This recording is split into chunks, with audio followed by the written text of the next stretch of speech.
Unfortunately, we are making a big mistake in Africa because we are taking refrigeration as a luxury. As you are starting in the beginning, you are talking about ice cream. When you start to see refrigeration as ice cream, air conditioning, how many people can get ice cream in Africa? Those who are in the villages, where 80% of the population, they cannot get ice cream. They don't have air conditioners. So if you are talking about something that can be seen as luxury, this is also a big thing. The mistake our policymaker did in Africa, and we continue to keep it as is because we are thinking that refrigeration uh, is a luxury, and then they overtax it the refrigeration equipment importation because we don't have any factory to produce refrigeration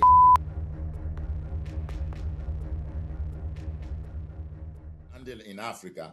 When we use air conditioning, the role of air conditioning is to remove the heat from outside and to release it outside. This is the reason why in the outside unit you have a fresh airflow coming to you, and the outside, if the motor is downstairs, you can go. If you go through, you are heated by the hot air. Meaning in thermodynamic cycle, the refrigerant is absorbing the energy the inside the heat inside and release the heat outside. This is what the refrigeration equipment is doing. It's simple. In thermodynamic cycle, they did the absorption of the heat inside, and the outside is the release of this heat. This is what refrigeration equipment is doing. So you need to understand how refrigeration is made.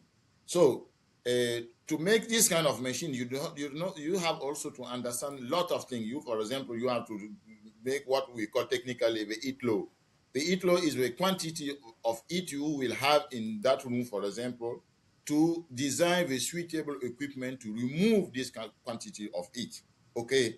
For example, if you have to preserve a foodstuff, you need to understand which product first because you need to understand to know what is the product you want to preserve and also the quantity. And then you design the equipment suitable for that quantity and for that product. So the refrigeration in this case, I don't talk as a refrigerator we have at home where we can food everything for 1 week. Because if you put a lot of things in your refrigerator at home and you leave it in for more than 1 week, probably some of this product you need to throw it away because they worst. But in the big cold room, you have to put the same type of product inside and you can keep it for weeks, even months, even years, depending on the temperature you have inside. And you, in this case, you are talking about the cold chain. In the cold chain is a secret of the development. We need to understand it in Africa, and we need to take it into consideration for the development of our continent. If unfortunately, we are making a big mistake in Africa because we are taking refrigeration as a luxury. As you are starting in the beginning, you are talking about ice cream. When you start to see refrigeration as ice cream, air conditioning, how many people can get ice cream in Africa? Those who are in the villages, where 80% of the population, they cannot get ice cream. They don't have air conditioners. So if you are talking about something that can be seen as luxury, this is also a big thing. The mistake our policymaker did in Africa, and we continue to keep it as is because we are thinking that refrigeration uh, is a luxury, and then they overtax it the refrigeration equipment importation because we don't have any factory to produce refrigeration equipment. We have some in Nigeria, in North Africa, Tunisia, where they are assembling a kind of air conditioner, but not even an efficient one. Okay, they assembly the cheaper price one, but they are energy intensive. They are consuming more energy because the technology is going up. So, but seeing the refrigeration as a luxury, they overtaxed all the refrigeration sector. And as the president of, because we have a global association in Africa called UTRIAC, Union of African Association Actors in Refrigeration and Air Conditioning. This association englobe all the 54 African countries, and I'm humbly the president of this association since 2020. I've finished my first term in 2024. I've been re-elected for other 2 years. So up to 2028, I'm the president of this association involving all the refrigeration stakeholders in Africa. NARAP is a Nigerian association member because this is the association of our association, the national association. And we did a census 4 years ago. And we noticed that in Africa, the taxes applied to cooling equipment we import, of course, because we don't produce it. The import are very heavy. Is between 40 to 111%, depending on the country. For example, in my country, in Burkina Faso, is 48. And in Nigeria, I think it's something like that as well, around 50%. In even Cameroon. This is a big mistake we are doing. It's like someone you want to walk and you are keeping your one of your hand, you keep your leg. You cannot even walk.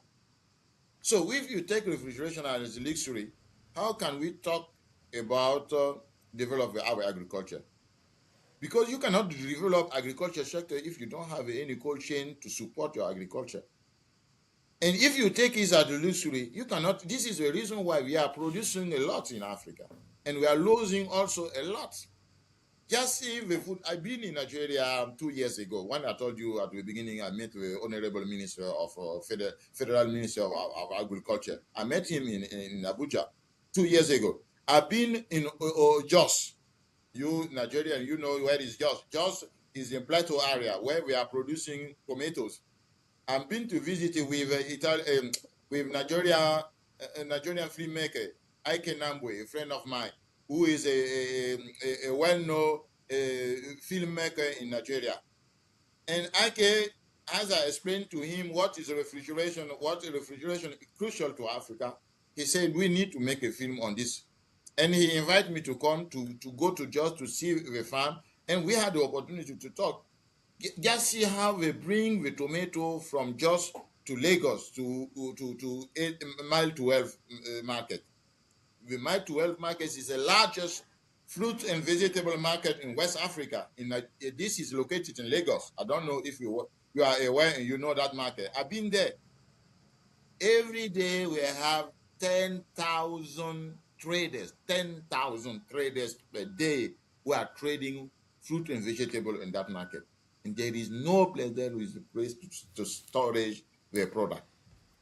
All right. I will send you later on the link of this, even this documentary, and you can have some video of it because I've been in the period there we are selling tomato. There were tomato everywhere. When you move around in these places, selling this important idea of refrigeration, because like you correctly pointed out, more than 50% of what is produced currently in Nigeria, I can speak of Nigeria, for example, is Yeah. waste. We are not able to consume the food, which means